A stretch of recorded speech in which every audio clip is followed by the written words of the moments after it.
ఈ డబ్బులు బదలాయించింది కాబట్టి ఇక్కడ కాంగ్రెస్ నాయకులకు కూడా ఎటువంటి సంబంధం ఉంది ఈ స్కామ్కి సంబంధించి వాళ్ళు చెప్పాల్సినటువంటి అవసరం ఉన్నది. తెలంగాణ కాంగ్రెస్ నాయకులు చెప్పాలి, బీజేపీ నాయకులు కూడా చెప్పాలి. ఎందుకంటే ఈడీ సిబిఐ కేసు రిజిస్టర్ చేసింది, ఈడీ విచారిస్తుంది. బీజేపీ నాయకులు కూడా చెప్పాలి. ఎందుకు మాట్లాడతలేరు? కాంగ్రెస్ పార్టీ అక్కడ స్కామ్ చేసింది. కర్ణాటకలో ఉన్నది కాంగ్రెస్ ప్రభుత్వము, ఇక్కడ ఉన్నది కాంగ్రెస్ ప్రభుత్వము. అక్కడ ప్రభుత్వ డబ్బులు ఇక్కడ ప్రైవేట్ వ్యక్తుల బ్యాంకులోకి వచ్చినాయి. బీజేపీ కూడా సమాధానం చెప్పాలి. ఇది bank account details of V6 business solutions 4.5 కోట్లు ట్రాన్స్ఫర్ అయింది, అఫీషియల్ స్టేట్మెంట్. తర్వాత తెలంగాణలో హైదరాబాద్కు సంబంధించినటువంటి వ్యక్తిని ఈ వాల్మీకి స్కామ్లో అరెస్ట్ చేయడం జరిగింది. సత్యనారాయణ వర్మ, చంద్రమోహన్ వీళ్ళని అరెస్ట్ చేశారు ఈ స్కామ్కి సంబంధించి తెలంగాణ నుంచి, హైదరాబాద్ నుంచి.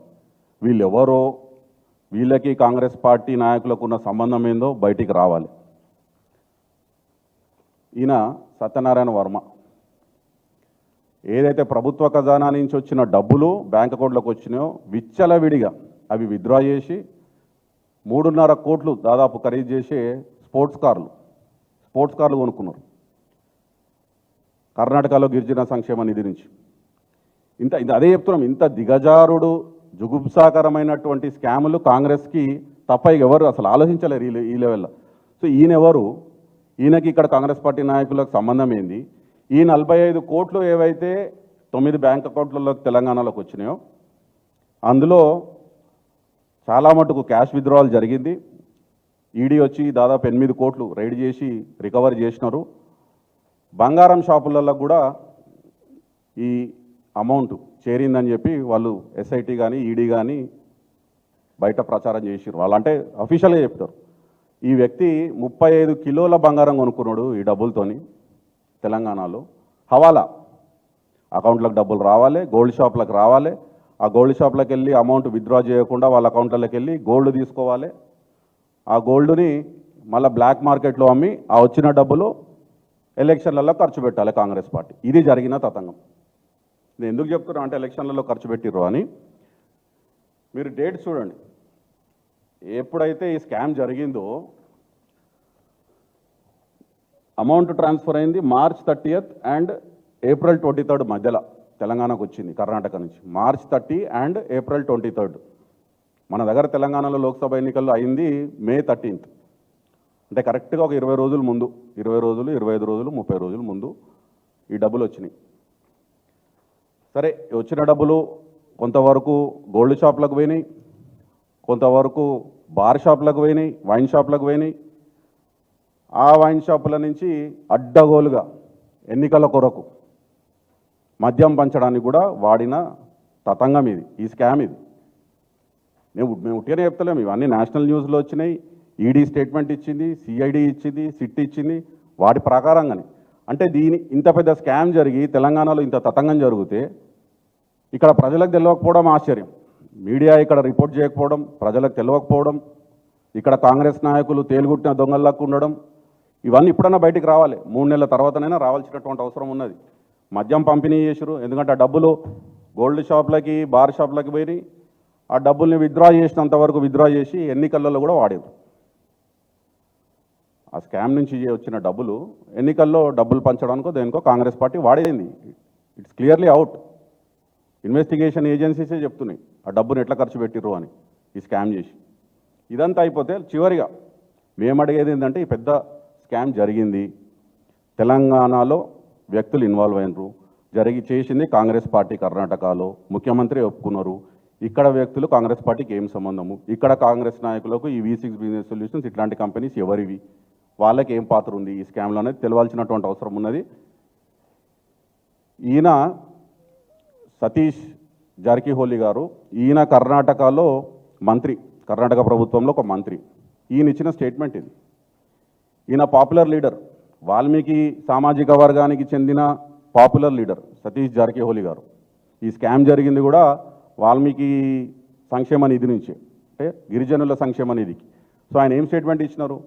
ఈ స్కామ్ బయటకు వచ్చింది, ముఖ్యమంత్రి గారు ఒప్పుకున్నారు, ఒకవేళ సిద్ధరామయ్య గారు కానీ తప్పిస్తే తెలంగాణలో కూడా తేడా కొడుతుంది, అక్కడ కూడా రేవంత్ రెడ్డి గారు ప్రభుత్వానికి తేడా అవుతుంది పెద్ద ఎత్తున అని చెప్పి ఓపెన్ స్టేట్మెంట్ ఇచ్చినారు. అంటే ఏంది ఈ సంబంధము, ఈ లింక్ ఏంది? ఈయన మంత్రి ప్రభుత్వంలో ఇంత ఓపెన్గా స్టేట్మెంట్ చేయడం ఏంది, బెదిరియడం ఏంది? ఏం లింక్ లేకుండానే, ఏం ఇచ్చిపుచ్చుకుని లేకుండానే ఈ రెండు ప్రభుత్వాల మధ్యలో కాంగ్రెస్ పార్టీ ప్రభుత్వాలు, కాంగ్రెస్ పార్టీ నాయకుల మధ్యలో ఏం లేనిదే ఇట్లాంటి స్టేట్మెంట్ ఇవ్వడు.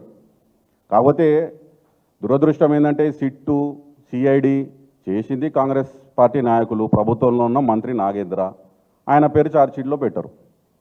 ఒక ఉద్యోగి చనిపోయిండు ఆత్మహత్య చేసుకొని, ఈయన పేరు రాసి చనిపోయిండు. ఈయన ఒత్తిడి వల్ల, ఈ మంత్రి ఒత్తిడి వల్లనే నేను ఈ స్కామ్లోకి, ఈ అకౌంట్స్ బదలాయించుడులో నా మీద ఒత్తిడి ఉంది, తీవ్ర ఒత్తిడి, నేను తట్టుకోలేకపోతున్నాను, ఆయన సూసైడ్ చేసుకున్నాడు. కానీ ఈయన మీద మాత్రం ఛార్జ్షీట్లో పేరు రాదు. సో మేము ఆఖరిగా అడిగేది ఏంటి అంటే, బీఆర్ఎస్ పార్టీగా ప్రజల పక్షాన తెలంగాణకి సంబంధించిన కాంగ్రెస్ పార్టీ ఇందులో రోల్ ఏంది బయట చెప్పాలి, పబ్లిక్కి తెలవాలి. ఈడీ కూడా ఇన్వాల్వ్ అయింది కాబట్టి, ఈడీ ఇన్వెస్టిగేషన్ జరుగుతుంది కాబట్టి భారతీయ జనతా పార్టీ నాయకులు కూడా ఎందుకు మాట్లాడతలేరు? ఓ హైడ్రా హైడ్రా అని హైడ్రామా ఎగురుకుంటూ వచ్చి ప్రెస్ మీట్లు పెట్టి లా పాయింట్లు, లీగల్ పాయింట్లు మాట్లాడే పెద్ద పెద్ద తెలివైన బీజేపీ నాయకులు దీని గురించి ఎందుకు మాట్లాడతలేరు? కాంగ్రెస్ పార్టీ చేసిన స్కామే కర్ణాటకలో, తెలంగాణలో అక్కడ తీగలాగితే ఇక్కడ దొంగ కలిలినట్టు ఇక్కడ కాంగ్రెస్ నాయకులు తేలుగుట్టిన దొంగలు లెక్కున్నారు, ఎవరు మాట్లాడతలేరు. మీడియాలో రాకుండా ఈ వార్త, ఈ స్కామ్ గురించి ఎవరు ఒత్తిడి చేస్తున్నారు? ఈడీ, సిబిఐ ఇన్వాల్వ్ అయినాక కూడా భారతీయ జనతా పార్టీ ఎందుకు ప్రశ్నిస్తలేదు కాంగ్రెస్ పార్టీని? ఇట్లాంటి అన్ని ప్రశ్నలకి సమాధానాలు చెప్పాల్సినటువంటి అవసరం ఉన్నది. రేవంత్ రెడ్డి గారి ప్రభుత్వం జవాబుదారీతనంతో క్లియర్గా వచ్చి బయటికి ఈ స్కామ్ గురించి వివరణ ఇవ్వాలని కోరుతున్నాం. Thank you.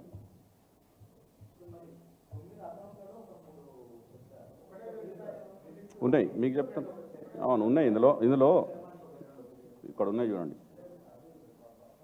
అంటే ఇవి మనకు తెలియదు కదా. System and services company, skill map training services private limited, swap design private limited, RAM enterprises, GN industries, novel security services private limited, Sujal enterprises, grab services private limited. ఇవన్నీ చూస్తే డొల్ల కంపెనీలు లెక్కనే ఉన్నాయి.